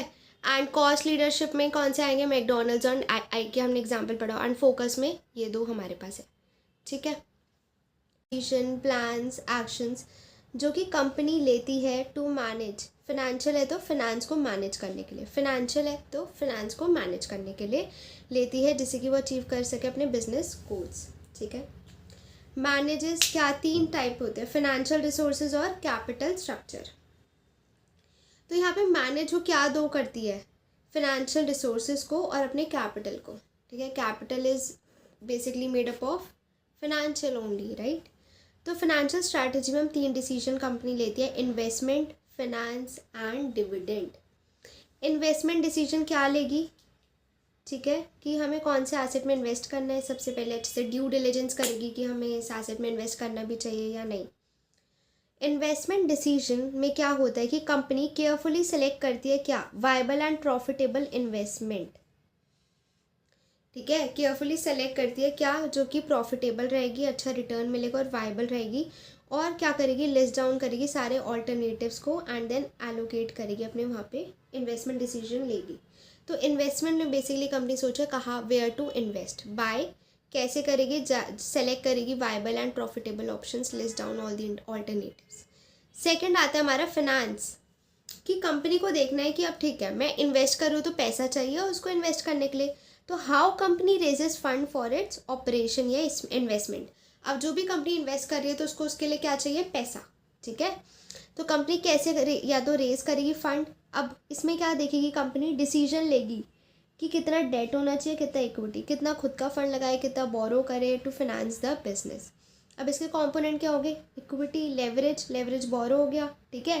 Capital structure, cost of capital, cost of capital कैसे कि अगर हम डेट लेंगे तो हमें पर इंटरेस्ट देना पड़ेगा हर महीने, हर साल, what ever the policy is, तो कॉस्ट ऑफ कैपिटल उसमें ज़्यादा है। इक्विटी में आप पे ऑब्लिगेशन नहीं है, ठीक है। नाउ डिविडेंड डिसीजन कंपनी लेती है। डिविडेंड डिसीजन क्या होता है, डिविडेंड डिसीजन होता है, dividend decision of a manager is mainly concern to decision relating to distribution of earnings of company. ये वो वाला डिसीजन होता है जहाँ पे कंपनी डिसीजन लेती है रिलेटेड टू जो भी उनकी अर्निंग्स है among its equity share holder to retain. Equity share holder को डिविडेंड देना है या नहीं, अगर आप कभी नहीं दोगे तो वो भाग जाएंगे ना, वो रिटेन ही नहीं करेंगे। तो अगर आप इसके लिए लेते हो इक्विटी शेयर होल्डर, उनको रिटेन करने के लिए कि हम उनको डिविडेंड दे या नहीं। सो अब हम स्टार्ट करने वाले हैं strategic business unit. Strategic business unit क्या होती है, एक यूनिट होती है जो कि बहुत बड़े कॉर्पोरेट में एक छोटी सी यूनिट होती है जो कि ऑपरेट करती है एज अ इंडिपेंडेंट यूनिट। बहुत बड़े कॉर्पोरेट में एक छोटी सी यूनिट होती है जो कि ऑपरेट करती है, कि वो इंडिपेंडेंटली ऑपरेट करती है, ठीक है। तो उसका खुद का क्या होता है, उसकी खुद की ओन स्ट्रैटेजी होती है, उसके खुद के रिसोर्सेज होते हैं एंड उसका खुद का मार्केट फोकस होता है, ठीक है। तो 3 चीज़ें स्ट्रैटेजिक बिजनेस यूनिट की खुद की होती है, मार्केट फोकस या market share, resources, own strategy, ठीक है। स्ट्रैटेजिक बिजनेस यूनिट है ना, तो स्ट्रैटेजी खुद की होगी, ठीक है। बिजनेस में क्या चाहिए, रिसोर्सेज, रिसोर्सेज होंगे, यूनिट, यूनिट मतलब एक यूनिट है तो फोकस, ठीक है। जस्ट सम टिप्स जिससे कि आपको चीज़ें याद रहे, क्योंकि बहुत सारा कंटेंट होता है। SBU operates with a degree of autonomy, degree of autonomy from parent company. जो पेरेंट कंपनी है उसका छोटा सा पार्ट है ये, तो इसके पास अपनी डिग्री ऑफ ऑटोनॉमी होती है। पता ही लग गई ना हमें वो तो, कि उसकी खुद की स्ट्रैटेजी है, इंडिपेंडेंटली ऑपरेट कर रही है, मार्केट फोकस है, रिसोर्सेज है। इसका मिशन होता है, हैज़ इट्स ओन मिशन, इसका खुद का मिशन है, विजन भी है, गोल भी है, ऑब्जेक्टिव्स है, बहुत अच्छी बात है। तो डिग्री ऑफ ऑटोनॉमी कैसे है, मिशन है, खुद का गोल है, हैज़ इट्स ओन बजट भी खुद का है, ठीक है। मार्केटिंग टीम, रिसोर्सेज, सब कुछ खुद का है अपनी स्ट्रैटेजी एग्जीक्यूट करने के लिए, ठीक है। नाउ एडवांटेजेस क्या होते हैं? Focus strategy, basically develop focus tailor to specific market. इसने क्या किया? फोकस स्ट्रैटेजी ने क्या था? फोकस एडवांटेजेस है कि अगर हम क्या करते हैं, एक बड़े से बिजनेस में से एक छोटी सी स्ट्रैटेजी बिजनेस यूनिट ओपन करें, तो इसका क्या हो जाता है? फोकस एक ही तरफ होता है, टेलर टू स्पेसिफिक मार्केट, ठीक है, स्पेसिफिक मार्केट। अब रिस्पॉन्ड करते हैं क्विकली टू चेंजेस, क्योंकि ये सिर्फ एक छोटी यूनिट है, इसको सिर्फ अपना देखना है, तो फटाफट चेंजेस को रिस्पॉन्ड करती है। Then focus on market and needs, market और नीड्स को देखते हैं। जब छोटी सी यूनिट है तो यार वो सब कुछ खुद कर रही है, तो मार्केट नीड्स देखेगी, बेटर एलोकेट करेगी रिसोर्सेज को, फ्लेक्सिबल है डिसीजन मेकिंग में, ठीक है। इसका एग्जाम्पल प्लीज़ लिख कर आना, you will get good marks, that is Procter Gamble, ठीक है। प्रॉक्टर गैम्बल ने क्या किया? इसने क्या किया? लार्जेस्ट कंज्यूमर गुड है, ठीक है। प्रॉक्टर गैम्बल क्या है? लार्जेस्ट कंज्यूमर गुड कंपनी है, जो कि its operation into different SBU। इस ऑर्गेनाइजेशन ने अपने अपने जो ऑपरेशंस है डिफरेंट SBU में करे हुए हैं, ठीक है। जैसे कि ब्यूटी एंड ग्रूमिंग के लिए इन्होंने ओले किया हुआ है, ठीक है। हेल्थ हाइजीन के लिए विक्स, ओरल बी, ठीक है। तो इनका SBU अलग अलग बने हैं। हेल्थ हाइजीन तो ओरल बी हो गया, हाइजीन, ठीक है। विक्स हेल्थ, ब्यूटी ग्रूमिंग ओले है शायद, सॉरी, पैंटीन, ठीक है। तो इतना था हमारा स्ट्रैटेजिक बिजनेस यूनिट। यहाँ तक समझ आया? तो हमने पढ़ा कि एक अलग से यूनिट है with in the large corporate, जो कि इंडिपेंडेंटली काम करती है। 3 चीज़ पे उसका फोकस होता है, ठीक है। उसकी खुद की स्ट्रैटेजी होती है, खुद के रिसोर्सेज होते हैं, फोकस भी खुद होता है, ठीक है ना। इसमें से एक केस स्टडी आ जाती है, ठीक है, CA के एग्ज़ाम में तो आती है काफ़ी। आई होप इसमें भी आ जाए। और पिछली बार एक आई थी। एक होता है ट्रांजैक्शनल लीडरशिप, एक होता है ट्रांसफॉर्मेशनल, और एक होता है करिज्मेटिक लीडरशिप। 3 टाइप के लीडरशिप होती है, ठीक है, एक ऑर्गेनाइजेशन में। ये है लीडरशिप्स, नॉट वर्किंग, या, ठीक है। तो ट्रांजैक्शनल लीडरशिप कौन सी लीडरशिप होती है? जहाँ पर फोकस होता है role and supervision, organisational performance. Focus बस मतलब सुपरवाइज पे फोकस होता है। बस वो जो यहाँ पे जो लीडर होता है ना, वो बस देखते हैं सब अपना काम ठीक से करें, ठीक है, कोई मतलब नहीं हो उसको फालतू की बातों करने का। तो इसके अंदर क्या होता है? जो फोकस होता है, focus on role of supervision, organisational and performance, ठीक है। तो the focus is on role of supervision पे करते हो, organisational and performance. Transactional leadership में क्या होता है कि आप फोकस कर रहे हो रोल ऑफ सुपरविजन, आप सिर्फ सुपरवाइज कर रहे हो, ऑर्गेनाइजेशनल एंड परफॉर्मेंस। तो ट्रांजैक्शनल लीडरशिप का जो फोकस है वो है सिर्फ सुपरवाइज, ऑर्गेनाइजेशनल एंड परफॉर्मेंस, मतलब role of supervise, organisational performance. ये क्या कर रहा है? मोटिवेट कर रहा है सबऑर्डिनेट्स को through system of rewards and punishment. Basically subordinate जो काम कर रहे हैं, अगर उन्होंने गलत किया या फिर काम नहीं किया तो they will be punished, and अगर उन्होंने अच्छा किया तो उनको रिवॉर्ड्स देंगे, लाइक इंक्रीमेंट हो गया या फिर रिकॉग्नाइज हो गया, कुछ भी, ठीक है। Leadership that emphasise structured task and clear expectations. ये लीडरशिप है जिसका एम्फेसाइज होता है, जिसका फोकस होता है किस पे? उनकी क्लियर एक्सपेक्टेशन है, मतलब कोई इनफॉर्मल कम्युनिकेशन नहीं है, जो है सब क्लियर है। तो ये वैसी वाली लीडरशिप है जो एम्फेसाइज करती है किस पर? स्ट्रक्चर्ड टास्क पर। एक स्ट्रक्चर्ड टास्क होता है और क्लियर एक्सपेक्टेशन होती है, ठीक है। मेंटेन करती है stability, efficiency, clear performance expectation. Transactional क्या है कि क्लियर परफॉर्मेंस मतलब वो बोल देते हैं क्लियर एक्सपेक्टेशन मेरी ये है, स्ट्रेट फॉरवर्ड, स्टेबिलिटी और एफिशिएंसी। तो ट्रांजैक्शनल लीडरशिप में हमने बस इतना पढ़ा कि यहाँ पे इनफॉर्मल कम्युनिकेशन नहीं है, यहाँ पे क्लियर एक्सपेक्टेशंस है। आपको सबऑर्डिनेट्स को मोटिवेट आप कैसे करते हो? मोटिवेट करते हो सबऑर्डिनेट्स को थ्रू रिवॉर्ड्स एंड पनिशमेंट, और फोकस करते कि ये सुपरवाइज़र, ये तुम्हारा रोल है, और वो अपने रोल को बस काम के लिए कर रहा है। नाउ ट्रांसफॉर्मेशनल में होता है कि ठीक है, जो लीडर है वो मोटिवेट कर रहा है, ठीक है. It is more about inspiring motivating followers to exceed expectations. Transformational है कि यू नो मोटिवेट कर रहा है वो अपने सबऑर्डिनेट्स को, फॉलोअर्स को कैसे मोटिवेट कर रहा है. एक्सपेक्टेशन एक्सीड मतलब वो बोल रहा है मेरी इतनी एक्सपेक्टेशन है बट इससे भी अच्छा करो. ठीक है. बेसिकली इनफॉर्मल यहाँ पे ज़्यादा है. ट्रांसफॉर्म कर रहा है.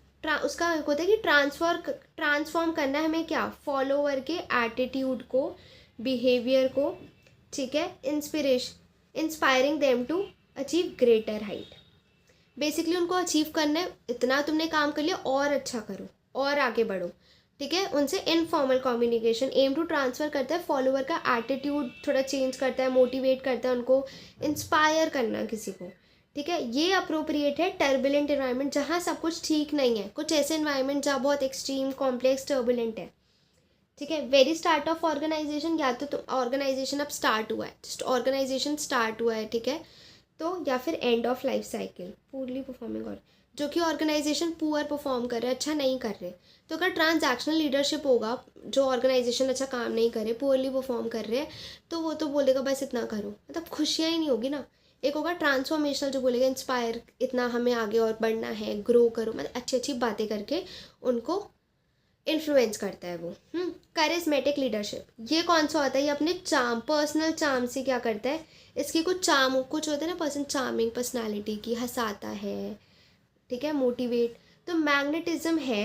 कम्युनिकेशन स्किल्स, अपनी कम्युनिकेशन स्किल्स इसकी इतनी अच्छी, इंस्पायर करता है और इन्फ्लुएंस करता है फॉलोअर्स को. पर्सनल अपील ऑफ लीडर, ये personal appeal of leader basically leader की अपना पर्सनल चार्म है, मैग्नेटिज्म है, इम्प्रूव करते हैं इन्फ्लुएंस. ठीक है. पर्सनल अपील ऑफ लीडर, ये 3 थे. ठीक है. तो ये ट्रांसफॉर्मेशनल आपको जब चाहिए, जब पुअरली परफॉर्म्ड इन्वायरमेंट हो, टर्बुलेंट इन्वायरमेंट हो. अब हम पढ़ने वाले हैं बार्गेनिंग पावर ऑफ सप्लायर. जैसे कि हमने कंज्यूमर में पढ़ा कि एबिलिटी कंज्यूमर की है, तो ऐसी एबिलिटी यहाँ पे सप्लायर की है. किसके ऊपर, price, quality, terms of goods and services. उधर था दे परचेज, क्योंकि वो कस्टमर्स, इधर दे प्रोवाइड टू बिजनेस. ठीक है. अब सप्लायर की अगर बार्गेनिंग पावर ज़्यादा होगी तो अपने अकॉर्डिंग प्राइस सेट करेंगे जो उनको फेवरेबल होंगे, राइट. और इसमें फैक्टर्स क्या है कि डिफ्रेंशिएशन ऑफ सप्लायर प्रोडक्ट, कि ऐसा प्रोडक्ट जो यही सप्लायर दे सकता है. ठीक है. नंबर ऑफ सप्लायर्स, क्या सप्लायर्स कम है, ज़्यादा है. और importance of supplier to buyer, कि कितना इंपॉर्टेंट है. बेसिकली एक ही पॉइंट को घुमा फिरा के. ठीक है. तो अभी तक हमने 3 फोर्सेस पढ़े. सबसे पहला था थ्रेट ऑफ न्यू एंट्रेंस, कि अगर न्यू बिजनेस आ गए तो क्या उनकी पोटेंशियल है, और वो आ गए तो कैसे कंपटीशन बढ़ जाएगा. कस्टमर्स की बार्गेनिंग पावर, सप्लायर की. फोर्थ है rivalry among current players. Rivalry among current players मतलब जो ऑलरेडी मार्केट में कंपटीशन चल रहा है कॉम्पिटिटर्स के बीच. तो ये होता है कि intensity of the competition with in an industry and how it effects profitability. इसका मतलब है कि इंटेंसिटी कितनी है कंपटीशन में, इंटेंसिटी ऑफ कितना कंपटीशन है, ज़्यादा है, कम है एक इंडस्ट्री में. तो इंटेंसिटी ऑफ आपस में लड़ाई हो रही है एक इंडस्ट्री में, जो कि इफेक्ट करती है क्या, profitability. Obviously competition effects profit. ठीक है. तो अगर इंक्रीज लेवल ऑफ राइवलरी, अगर राइवलरी बहुत ज़्यादा है, कंपटीशन बहुत ज़्यादा है, तो प्राइस वॉर्स होगी. सबको अपना प्रोडक्ट सेल करना है तो प्राइस वॉर्स होगी, कोई कम रखेगा कोई ज़्यादा रखेगा. मार्केटिंग एक्सपेंसेस बढ़ेंगे, उनको मार्केटिंग अपनी स्ट्रॉन्ग करनी पड़ेगी. तो सबसे पहले प्राइस, मार्केटिंग पे खर्चा करेंगे. इनोवेशन, ऑब्वियसली अपने प्रोडक्ट में बेटर चीज़ें लाएंगे. एंड अदर कॉम्पिटिटिव टैक्टिक्स मतलब अदर टेक्निक्स यूज़ करेंगे कॉम्पिटिशन की. That can squeeze profit margin. But अगर ये सब वो चीज़ें करते हैं तो उनका ऑब्वियसली प्रॉफिट मार्जिन कम हो जाएगा ना. ठीक है. तो वो क्या क्या करेंगे, राइवलरी, अगर ज़्यादा राइवलरी है तो 3 चीज़ें होती हैं, मार्केट एक्सपेंसेस बढ़ जाता है, प्राइस वॉर्स होगी और इनोवेशंस होगी. बट आपको क्या लगता है इन सब चीज़ों से कस्टमर को तो अल्टीमेटली फ़ायदा ही है ना. In an industry business are competing for the same customers. एक ही इंडस्ट्री में बिजनेस हर कोई एक कस्टमर्स के पीछे लड़ाई कर रहा है. तो मार्केट शेयर एंड किन के पीछे लड़ रहा है, कस्टमर्स के पीछे लड़ रहा है, अपने मार्केट शेयर को प्रोटेक्ट कर रहा है. और रिसोर्स भी क्योंकि लिमिटेड ही है. नाउ इसके क्या फैक्टर्स होंगे, नंबर ऑफ कॉम्पिटिटर्स. पहले कॉम्पिटिशन राइवलरी, तो नंबर ऑफ कॉम्पिटिटर्स देखेंगे कितने हैं. डिफ्रेंशिएशन, क्या हमारा प्रोडक्ट डिफरेंट है.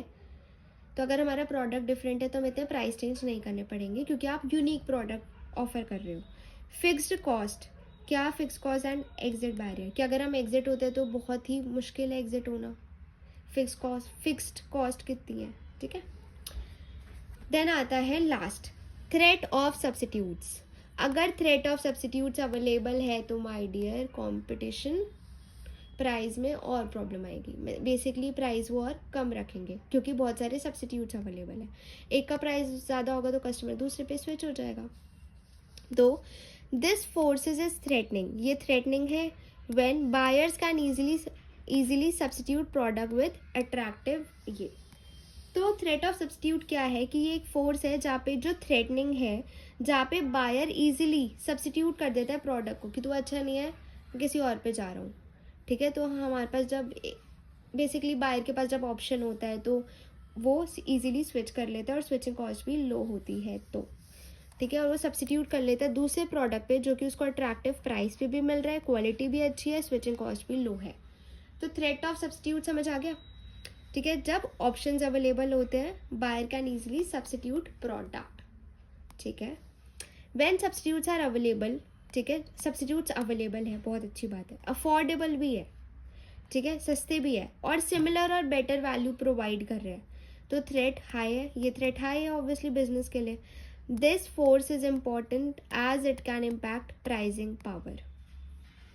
अब ये अगर बहुत सारे सब्सिट्यूट्स अवेलेबल है तो बिजनेस ऑब्वियसली कम प्राइस रखेगा अपना प्रोडक्ट का, रिड्यूस प्रॉफिटेबिलिटी, कम हो जाएगी उसकी प्रॉफिटेबिलिटी, और उसको फोर्स किया जाएगा कि तुम कुछ इनोवेट करो क्योंकि बहुत सारे सब्सिट्यूट है तो तुम्हारा क्या प्रोडक्ट अलग है, ठीक है। बहुत सारी मार्केट में कॉफ़ी मिल रही है बट स्टारबक्स क्या कर रहा है, स्टारबक्स एक कस्टमर एक्सपीरियंस पे ध्यान रख रहा है कि अगर कस्टमर आ रहा है तो हम कॉफ़ी पे उसका नेम लिख रहे हैं एंड ऑल। तो आप क्या कुछ डिफरेंट इनोवेट कर रहे हो अपनी ऑफरिंग्स में, तो आप इसमें स्टारबक्स का एग्जांपल दे सकते हो, ठीक है। फैक्टर्स क्या है, availability of substitute, switching cost आ जाएगा एक, तो सब्सिट्यूट कितने अवेलेबल है, कस्टमर्स भी इन्फॉर्म, अगर कस्टमर्स इन्फॉर्म्ड है, स्मार्ट है कि ये नहीं इसके अलावा और भी सब्सिट्यूट है तो उन्हें प्राइस कम करना ही पड़ेगा। और डिफ्रेंशिएशन कि तुम्हारा क्या प्रोडक्ट में कुछ डिफ्रेंशिएशन है। अब हम स्टार्ट करने वाले BCG मैट्रिक्स। अब लेट्स सी BCG क्या हमें बात बताते हैं। शॉर्ट एंड डो समझ आ गया कि हमने अपने स्ट्रेंथ वीकनेस से अपनी स्ट्रैटेजीज बिल्ड कर ली, ठीक है। मैक्सी कौन सी थी, एग्रेसिव, सबको वहाँ होना, सबको अच्छा लगता है। अब आता है BCG मैट्रिक्स कौन सा मैट्रिक्स होता है, ये वैल्यूएट करता है प्रोडक्ट पोर्टफोलियो। PP हमने एक और कीवर्ड बनाया था अगर आपको याद हो तो, P वाला कीवर्ड बेंचमार्किंग में जिसमें हम कंपेयर करते हैं, ठीक है। BCG क्या करता है, BCG क्या करता है, PP, तो BCG क्या करता है, PP, ये लाइन याद रखना। तो प्रोडक्ट पोर्टफोलियो को इवैल्यूएट करा, ठीक है। अब इन्होंने बोला 2 डायमेंशंस होते हैं, एक होती है मार्केट ग्रोथ और मार्केट शेयर, कितना आप ग्रो कर रहे हो और कितना आपका मार्केट शेयर है, ठीक है। वैसे तो आपस में इंटर रिलेटेड है, ग्रो करोगे तो आपका मार्केट शेयर भी बढ़ेगा, ठीक है। तो BCG क्या करते हैं, PP is what, product portfolio, ठीक है। नाउ अब आता है रिलेटिव मार्केट शेयर। अब हमने इसमें पढ़ा कि ये मार्केट ग्रोथ देखता है और मार्केट शेयर देखता है, तो ग्रोथ हमेशा ऐसे होनी चाहिए ना, ऐसे, तो इसलिए हमने ग्रोथ को यहाँ डाला है, ठीक है, ऐसे। तो ग्रोथ और मार्केट शेयर यहाँ पे है। नाउ लो हाई हाई लो, ठीक है। अब इसमें आता है प्रोडक्ट पोर्टफोलियो है, तो एक स्टार प्रोडक्ट है हमारा, एक है क्वेश्चन मार्क, एक है कैश काउ और एक है डॉग, ठीक है। स्टार के नीचे है काउ, क्वेश्चन, डॉग। देखते हैं, प्रोडक्ट ग्रोज रैपिडली, ठीक है। स्टार की बात कर रहा है ये, जो स्टार है ना वो ये कह रहे हैं कि प्रोडक्ट जो कि बहुत ग्रो कर रहा है रैपिडली, एक होता है हमारा तो स्टार है। अब देखो स्टार में हाई भी है, हाई, तो यहाँ पे है स्टार, हाई, तो प्रोडक्ट जो कि रैपिडली ग्रो कर रहा है, इन्वेस्टमेंट, अब उसको बहुत ज़्यादा पैसे चाहिए मेंटेन उसकी पोजीशन, स्टार है यार वो, स्टार मतलब स्टार, तारा, तो उधर पैसे भी बहुत ज़्यादा चाहिए कि उसको अपनी पोजीशन वहाँ मेंटेन करनी है, तो ठीक है, पैसे ज़्यादा चाहिए और रैपिड ग्रोथ है। काउ कैश काउ आ जाती है, generate cash and low cost, cost इसकी लो है, अच्छी बात है ना, ये तो अच्छी बात है। कैश बहुत ज़्यादा है, जनरेट कैश, कैश बना रहा है, कॉस्ट उसकी कम है, इस्टेब्लिश्ड है, सक्सेसफुल, और इन्वेस्टमेंट कम चाहिए, अभी तो हमने पढ़ा क्या, कॉस्ट उसकी कम है, कैश काउ, काउ की कॉस्ट कम है और प्रॉफिट भी दे रहा है। In long run growth rate slows down तो स्टार बिकम्स काउ। जब स्टार तो एकदम हाइप पे है, स्टार जब गिरना स्टार्ट होगा ना, ग्रोथ कम हो जाएगी, तो वो काउ बन जाएगा। काउ मतलब जहाँ पे कॉस्ट कम है बट फिर भी प्रोडक्ट पैसे दे रहा है, ठीक है। तो हमें यही चाहिए होता है ना, कॉस्ट कम एंड प्रोडक्ट हमें पैसे दे, ठीक है। अब आता है question mark, sometimes called problem children, question mark, problem children होते हैं ना, कुछ जो प्रॉब्लम ही देते रहता है, ठीक है। और वाइल्ड कैट्स, लो मार्केट शेयर, क्वेश्चन मार्क है वो, तो लो मार्केट शेयर है उसका, ठीक है। मार्केट शेयर इधर था तो low market share, but high growth rate, growth rate तो ठीक है, ठीक है, बट मार्केट शेयर कम है, मतलब ग्रो अच्छा कर रहा है पर शेयर मार्केट शेयर कम है उसका। देन आता है हमारा dog, require lot of cash to hold this share, भाई बहुत, डॉग में तो हमें बहुत सारे पैसे डालने पड़ेंगे, तो क्या आप डालोगे? और दे नीड हैवी इन्वेस्टमेंट, बहुत ज़्यादा हैवी इन्वेस्टमेंट है, करोगे? नहीं करना चाहेगा ना कोई,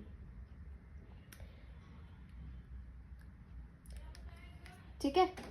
फिर अब question mark and they need heavy investment, dog, they may generate cash but do not have future to survive, थोड़ा बहुत अभी कर दे बट फ्यूचर तो कुछ है ही नहीं, ठीक है। Dog should be minimised, dog में इन्वेस्टमेंट आप डिसइन्वेस्टमेंट कर दो, वही सही है, या लिक्विडेट कर दो, ये जो सेक्टर है ना आपका, ये ख़त्म कर दो, लिक्विडेट कर दो या फिर पैसे निकाल लो। वापस एक बार कर लेते हैं, BCG PP करते हैं, PP क्या होता है, प्रोडक्ट पोर्टफोलियो, 2 डायमेंशंस है, growth and market share, 4 product हमने पढ़े, star which is really doing good, ठीक है, प्रोडक्ट मतलब ग्रोथ अच्छा है, हैवी इन्वेस्टमेंट उसके ऊपर हैवी इन्वेस्टमेंट चाहिए, ये बुरी बात है, ठीक है, पैसे ज़्यादा चाहिए, तो दिस इज़ नॉट अप्रोप्रिएट।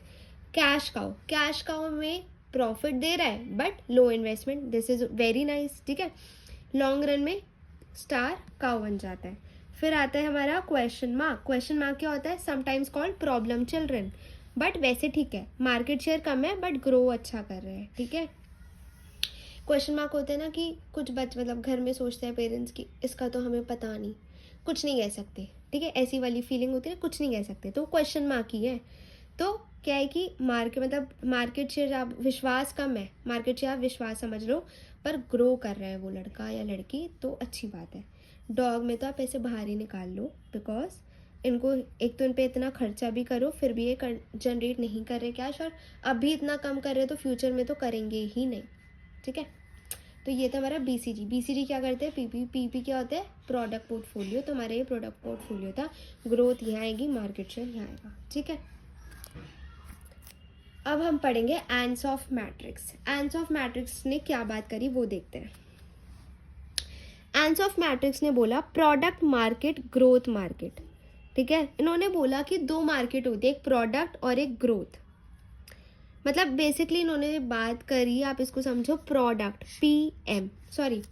और मार्केट, इन्होंने अलग अलग किया कि प्रोडक्ट अलग होता है, मार्केट अलग होती है। एंड्स ऑफ मतलब ए ने PM किया, BCG ने क्या किया, PP, एंड्स ऑफ ने क्या किया, PM is product and market dimensions.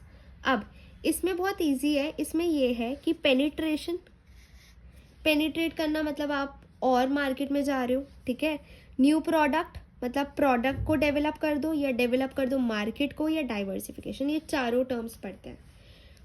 Market penetration मतलब क्या होता है, ठीक है, मार्केट पेनिट्रेशन मतलब होता है growth strategy where business focus on selling existing product. Market अभी ये सब स्ट्रैटेजीज ही है, ठीक है, तो ये ग्रोथ की स्ट्रैटेजी है, ग्रोथ हमने पढ़ा था ना, ग्रोथ करनी है, इसलिए हम ये सब स्ट्रैटेजी कर रहे हैं। तो ये क्या है, growth strategy where business focus, growth strategy जहाँ पर वेयर बिजनेस फोकस करता है सेल करना ठीक है, एग्जिस्टिंग जो ऑलरेडी बना बनाया प्रोडक्ट है इनटू द एग्जिस्टिंग मार्केट, बने बनाए प्रोडक्ट को एग्जिस्टिंग मार्केट में बस आप बेच रहे हो, ठीक है, तो इट इज पेनिट्रेशन, मतलब मार्केट के और अंदर जा रहे हो। अंदर कैसे जाओगे, बना बनाया product selling into the same market. ठीक है, फिर आता है achieve by making more sales to present customers. आप बस क्या कर कैसे अचीव करोगे, ऑब्वियसली वही सेल्स बढ़ाओगे, उन्हीं कस्टमर्स को ज़्यादा अचीव करोगे by making more sales to present customer. जो आपके प्रेजेंट कस्टमर्स हैं उनसे सेल इंक्रीज करोगे। Might require greater spending on advertisement and personal selling. Basically आपको सेल्स बढ़ानी है, एक ऑलरेडी एग्जिस्टिंग प्रोडक्ट है उसकी सेल्स बढ़ानी है। जैसे कि बर्गर किंग का आलू टिक्की बर्गर है, उसको अपनी सेल्स बढ़ानी है, तो उसकी क्या स्ट्रैटेजी होगी, उसकी यही स्ट्रैटेजी होगी ना कि टीवी पे एड्स आते हैं उनके, एडवर्टीजमेंट या फिर पर्सनल सेलिंग, ये तो वो नहीं करेंगे बट या टीवी पे एड्स आ जाता है, तो एग्जिस्टिंग प्रोडक्ट सेल करना टू प्रेजेंट कस्टमर्स, इसमें कुछ नया नहीं है, पेनिट्रेशन जस्ट आप अंदर जा रहे हो। ठीक है, मार्केट डेवलपमेंट, डेवलप क्या हो रहा है इधर, मार्केट, तो ये क्या होता है देखते हैं। इसमें क्या होता है, एक स्ट्रैटेजी है जिसमें आप क्या करते हो, प्रोडक्ट तो आपका एग्जिस्टिंग है, existing product into new market, market develop हो रही है ना, तो क्या होगा इसमें, existing product into new market हो रहा है। आइडेंटिफाई डेवलप कर रहे हो new market for current company product, तो आप क्या कर रहे हो, न्यू मार्केट को, अब न्यू मार्केट है तो ढूंढनी तो पड़ेगी, तो that is product market development, जहाँ पे आप एग्जिस्टिंग प्रोडक्ट को इनटू न्यू मार्केट में ढूंढ रहे हो। प्रोडक्ट डेवलपमेंट में क्या होता है, एग्जिस्टिंग मार्केट होगी, न्यू प्रोडक्ट होगा, तो आप यहाँ इंट्रोड्यूस करोगे क्या, न्यू प्रोडक्ट खुद बनाओ, मतलब न्यू प्रोडक्ट आपने इंट्रोड्यूस किया एग्जिस्टिंग मार्केट में। ऑफरिंग मॉडिफाइड, कोई भी न्यू प्रोडक्ट आपने मार्केट में डाला। डाइवर्सिफिकेशन क्या, मार्केट भी न्यू प्रोडक्ट भी न्यू। ठीक है, तो ये रिस्की होता है क्योंकि आपका प्रोडक्ट भी न्यू है, मार्केट भी न्यू है, वीडियो मतलब बिजनेस को नहीं पता कस्टमर्स को पसंद आएगा या नहीं, तो ये आंसर ऑफ मैट्रिक्स था। ठीक है, 4 बातें हुई यहाँ पे। अब आंसर ऑफ हमने देखा पीएम करते हैं, पीएम इज प्रोडक्ट मार्केट, तो आपको ये चीज़ें चारों चीज़ें याद रखनी है। ठीक है,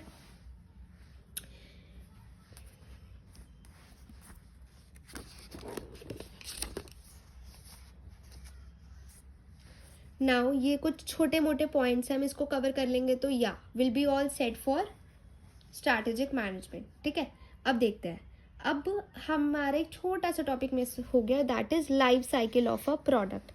प्रोडक्ट की लाइफ साइकिल क्या होती है, ठीक है, तो सबसे पहले प्रोडक्ट होता है एम्ब्रॉयनिक, ठीक है, इंट्रोडक्शन स्टेज, वो इंट्रोडक्शन स्टेज होती है, वेरी लिटिल कॉम्पिटिशन, इंट्रोडक्शन मतलब प्रोडक्ट अभी बस आया है मार्केट में, जैसे बच्चा आता है तो बहुत ही कम कंपटीशन है, न्यू टेक्नोलॉजी के साथ आया है, इन्वेस्टमेंट भी ज़्यादा चाहिए क्योंकि वो जस्ट अभी एंटर हुआ है। ठीक है, ग्रोथ में क्या होता है, वो अब मेच्योर हो गया, इसका ऐसा होता है ना, ठीक है, तो यहाँ एम्ब्रॉयनिक हो गया, ग्रो, फिर अब वो ग्रो हो रहा है तो ऊपर जा रहा है, ऐसे ग्रो हो रहा है। ठीक है, अब ग्रोथ, अब मेच्योर, एक स्टेज पे पहुँच गया, फिर आता है डिक्लाइन, ऐसे ही होता है। तो ग्रोथ मतलब ग्रो कर रहा है वो, उसके शेयर्स बढ़ रहे हैं, मतलब उसका मार्केट शेयर बढ़ रहा है, उसकी ग्रोथ हो रही है, ठीक है, प्रॉफिट्स अर्न कर रहा है। मेच्योर मतलब वो मेच्योरिटी पे एक स्टेज पे रुका हुआ है। डिक्लाइन मतलब कम आ रहा है, अब वो गिरने लग गया, दैट इज डॉग कह सकते हो आप। ठीक है, corporate level consist of CEO and other C, अभी हमने पढ़ा था ना कॉर्पोरेट लेवल स्ट्रैटेजी, तो कॉर्पोरेट लेवल स्ट्रैटेजी में जब भी क्वेश्चन आए तो आपको ये भी लिखना है कि कॉर्पोरेट लेवल में कौन होते हैं, हमारे सीईओ होते हैं, सीनियर स्टाफ होता है, बोर्ड होता है, इनका रोल क्या होता है, यही तो डिफाइन करता है कि हमारा विजन क्या होगा, मिशन क्या होगा, गोल क्या होगा, डिटरमाइन करता है कि कौन से बिजनेस में काम करना है। हमने पढ़ा था, याद है, 2 इंपॉर्टेंट डिसीजन लेते हैं कॉर्पोरेट लेवल स्ट्रैटेजी। पहला डिसीजन क्या था, एलोकेट करना रिसोर्सेज को डिफरेंट ऑर्गेनाइजेशन के डिफरेंट डिपार्टमेंट्स में। सेकंड क्या था, ग्रोथ को अचीव कैसे करें, how grow should be achieve, तो उसी में था कि determine what business it should be in, कौन से बिजनेस में ग्रोथ है वो कैसे करें। प्रोवाइड लीडरशिप, अब कॉर्पोरेट लेवल बताएगा leadership for the organization, strategy formulate करेगा। एक्सपेंशन, बिजनेस 2 टाइप के एक्सपैंड हो सकते हैं, इंटरनल, या तो आप डाइवर्सिफिकेशन कर दो इंटरनली, एक्सटर्नल क्या होता है एक्सटर्नली आप एक्सपैंड कैसे हो सकते हो, मर्जर एक्विजिशन। इंटरनली क्या कर सकते हो, डाइवर्सिफिकेशन, फाइनेंशियल रिस्ट्रक्चर चेंज कर दो अपना, टेक्नोलॉजिकल रीस्ट्रक्चर चेंज कर दो, ऑपरेशनल रीस्ट्रक्चर चेंज कर दो। बट एक्सपेंशन अगर आपको एक्सटर्नल करना है तो आप मर्जर एक्विजिशन कर लो, टेक ओवर कर लो, स्ट्रैटेजिक अलायंस कर लो, जॉइंट वेंचर कर लो, बहुत सारे ऑप्शन है। अब आते हैं स्ट्रैटेजिक मैनेजमेंट के कॉम्पोनेंट्स। अभी हमने पूरा पढ़ा कि स्ट्रैटेजिक मैनेजमेंट हमारा ये पूरा मतलब पूरा एक सब्जेक्ट है। तो हमने पढ़ा कि स्ट्रैटेजिक मैनेजमेंट होता क्या, मतलब स्ट्रैटेजिक मैनेजमेंट होता क्या है। स्ट्रैटेजिक मैनेजमेंट होता है कि आप जो भी स्ट्रैटेजी बना रहे हो बिजनेस से रिलेटेड, ठीक है, to achieve your goals, business को अपने गोल्स अचीव करने के लिए जो भी वो स्ट्रैटेजी बना रहा है उसको मैनेज करना। मैनेज आप कैसे करोगे, देखोगे कि वो सही वर्क कर रही है स्ट्रैटेजी, मॉनिटर करोगे, बार बार रिव्यू करोगे, ठीक है, एसेस करोगे, आइडेंटिफाई करोगे, ये सारी चीज़ें करोगे। तो अब उसका कंपोनेंट मतलब उसके अंदर की क्या चीज़ है, तो आप स्ट्रैटेजी कैसे बनाते हो। सबसे पहले आप क्या करते हो, इन्वायरमेंटल स्कैनिंग। आप स्कैन करते हो ना इन्वायरमेंट, कि इन्वायरमेंट में क्या चीज़ें हैं, ठीक है, करंट परफॉर्मेंस क्या है। फिर आता है रिव्यू करने के लिए scan internal environment and external opportunities threat. अब रिव्यू करने के लिए आप देखते हो कि इंटरनल इन्वायरमेंट, एक्सटर्नल मतलब अपॉर्चुनिटीज़ क्या है बाहर, थ्रेट्स क्या क्या है। थ्रेट्स हमने पढ़े थे, न्यू एंट्रेंट का थ्रेट है, सब्सिट्यूट का थ्रेट होता है, प्रोडक्ट्स का, फिर bargaining power of customers, rivalry कितनी है, सब देखते हो। टेक्निक्स क्या है, हमने पढ़ लिया, टेक्निक्स भी है कि एनालिसिस कर लो, पेस्टल सॉर्ट, ठीक है। अब उसके बाद आप क्या करते हो, स्ट्रैटेजी बना रहे हो, फॉर्मुलेट करो स्कैनिंग के बाद कि बेस्ट एक्शन ऑफ प्लान को चूज करो, डिसाइड करो, deciding the best plan of action. Implementation क्या होता है, putting the chosen into action. जो भी हमारा प्लान है, putting the chosen plan into action, जो भी हमारा प्लान है उसको एक्शन में ला रहे हो, तो दैट इज इम्प्लीमेंटेशन। और जब भी आप इम्प्लीमेंटेशन करोगे तो आप 3 बातों का ध्यान रखोगे, जैसे कि ऑर्गेनाइजेशनल स्ट्रक्चर डिज़ाइन करोगे कि देखो अब हमें इम्प्लीमेंट करना है, तो आपका एक रोड मैप होगा ना कि ये इम्प्लीमेंट करना है। तो ऐसे बोलते चलो फाइनेंस डिपार्टमेंट इम्प्लीमेंट कर दो, तुम इम्प्लीमेंट कर दो, नहीं, ऐसे थोड़ी करोगे। आप देखोगे कि हमारे ऑर्गेनाइजेशन में इतने डिपार्टमेंट्स हैं, किसको ये स्ट्रैटेजी बोले, फिर इसमें कौन ध्यान रखेगा, सब कुछ देखोगे, ठीक है। तो ऑर्गेनाइजेशन स्ट्रक्चर डिज़ाइन करोगे, डिस्ट्रीब्यूट करोगे रिसोर्सेज, हर डिपार्टमेंट को आप HR उसकी एलोकेट करो, मतलब ह्यूमन रिसोर्स, फंडिंग, बजट, सब कुछ, तो आप उनको बताओगे, दोगे, ठीक है। मैनेज HR करोगे कि तुम्हारी जिम्मेदारी, अकाउंटेबिलिटी बताओगे, ओनरशिप बताओगे, डेवलप करोगे डिसीजन मेकिंग प्रोसेस की, अगर कुछ हुआ तो तुम इसको रिपोर्ट करना, फिर तुम इसको करना, सब कुछ ये सब। तो इस ये आते हैं स्ट्रैटेजिक मैनेजमेंट कंपोनेंट्स में। देन आता है प्रोएक्टिव अप्रोच। प्रोएक्टिव अप्रोच क्या होती है, ये बहुत अच्छी अप्रोच होती है। इसमें क्या होता है कि आप ये सबको ही इन पर्सनल लाइफ भी वो करना चाहिए, एंटिसिपेट करो, ठीक है, anticipating and addressing issues before they become critical. Basically अभी तक वो हुए नहीं है, पर पहले से फ्यूचर में ही एंटिसिपेट कर लो, ठीक है। जो भी इश्यूज आने वाले हैं उनको इतना बड़ा मत बनने दो, पहले से उनको एंटिसिपेट करके अपनी स्ट्रैटेजी बना लो, ठीक है। तो ये रिएक्टिव है, रिएक्टिव बन जाओ, रिस्पॉन्ड कर लो अप्रोच को, ठीक है। स्ट्रैटेजी है प्लान ऑफ एक्शन डिज़ाइन। ये डेफिनेशन है कि स्ट्रैटेजी क्या होती है, कोई भी प्लान ऑफ एक्शन जो आप डिसाइड करते हो अचीव करने के लिए specific goal and objective, that's it. अब हम स्टार्ट करने वाले हैं एनालिसिस से। तो सबसे पहला हमारा आता है सॉट एनालिसिस। ये इंटरनल एनालिसिस होता है। सॉट स्ट्रेंथ और वीकनेस है, पहला वर्ड इसका, राइट। तो वो हमेशा इंटरनली होती है, आपकी स्ट्रेंथ, आपकी कुछ वीकनेस। एंड टोज हमेशा होता है एक्सटर्नल, थ्रेट एंड अपॉर्चुनिटीज, ठीक है। अब SO, ठीक है। अब हम बात करेंगे सॉट को, हम वो कर रहे हैं, खोल रहे हैं और अंदर का पढ़ रहे हैं, ठीक है। तो स्ट्रेंथ और अपॉर्चुनिटीज, ये है हमारा मैक्सी। देखो ये एक ऐसी वो है जहाँ पे बल्ले बल्ले है, ठीक है, स्ट्रेंथ एंड अपॉर्चुनिटीज़, कि आपके पास स्ट्रेंथ भी है एंड अपॉर्चुनिटी भी आपको मिल रही है। तो ऑब्वियसली ये हर किसी के लिए भी एक अच्छी पोजीशन है, ठीक है। तो इसका वह है मैक्सी को आप बोल दो मैक्सिमम, कि दोनों चीज़ें ही मस्त है। एग्रेसिव, अब जब आपके पास मतलब एक होता है ना इंसान के पास जब पैसे बहुत हो, बोलते हैं, कुछ नहीं भी होता, exceptions are always available, but एक ऐसी बोलते हैं कि पैसा बहुत है एंड सब कुछ अच्छा है उसके पास, तो वो एग्रेसिव हो जाता है, कि घमंड आ जाता है, थोड़ा एग्रेसिव।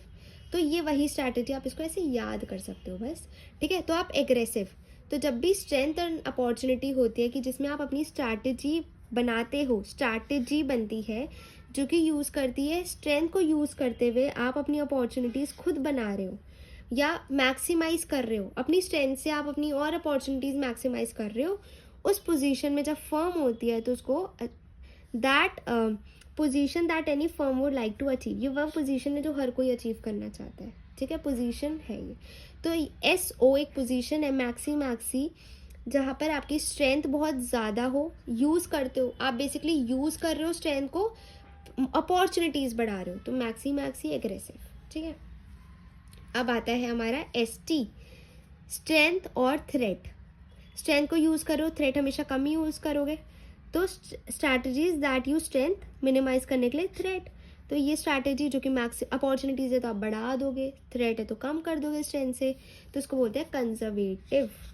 कंजर्वेटिव आप कब बोलते हैं ना, थोड़ा शाय है, कंजर्वेटिव नेचर का है, क्योंकि क्यों है, उसमें स्ट्रेंथ तो है बट वो थ्रेड्स अपने कम करना चाह रहा है, तो इसलिए वो कंजर्व हो रहा है। कंजर्व मतलब बचाना, तो ऐसे आप अपने थ्रेड्स को कम कर रहे हो, बचा रहे हो, ठीक है। तो मैक्सी मिनी। अब आता है वीकनेस और अपॉर्चुनिटी, ये होती है कॉम्पिटिटिव, ठीक है। अब देखते हैं कॉम्पिटिटिव ये कैसे हुई। स्ट्रैटेजी दैट मिनिमाइज वीकनेस, ये वो स्ट्रैटेजी है जिसमें आपकी वीकनेस कम हो जाती है, that minimise weakness by taking advantage. मतलब स्ट्रैटेजी, अब देखो वीकनेस को तो आप कम ही करोगे, ठीक है, दैट मिनिमाइज वीकनेस, आप क्या करते हो, एडवांटेज लेते हो अपॉर्चुनिटी का, एडवांटेज बोलते हैं ना, अपॉर्चुनिटी मिली है, टेक एडवांटेज ऑफ दैट, तो वही चीज़ है, तो मिनी मैक्सी। फिर आता है क्या है ये, वीकनेस और थ्रेट, तो दोनों चीज़ है, तो आप इधर डिफेंसिव उस पर हो जाते हो। डिफेंसिव कैसे, स्ट्रैटेजी जिसमें आप मिनिमाइज करते हो अपनी क्या, वीकनेस कम करोगे और थ्रेट्स को तो अवॉइड ही करो। क्या आप अपनी वीकनेस को अवॉइड कर सकते हो, वो तो आपके विद इन है ना, अवॉइड तो नहीं कर सकते आप, उसको कम ज़रूर कर सकते हो। अवॉइड बाहर की चीज़ों को कर सकते हो, दैट इज़ थ्रेट को अवॉइड करो। ट्राई टू अवॉइड करो, फोकस करो, माइट हैव स्ट्रगल, और इसमें हो सकता है आप स्ट्रगल करो फॉर सर्वाइवल, तो इसको बोलते हैं डिफेंस। एक बार से हम थोड़ा सा वापस से करेंगे, ठीक है।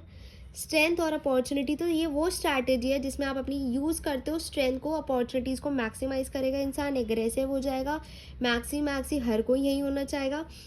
एस ठीक है, मैक्सी मिनी कंजर्वेटिव हो जाते हो, ठीक है, स्ट्रेंथ को यूज़ करते हो बट अपनी थ्रेट्स कम कर रहे हो स्ट्रेंथ को यूज़ करते हुए।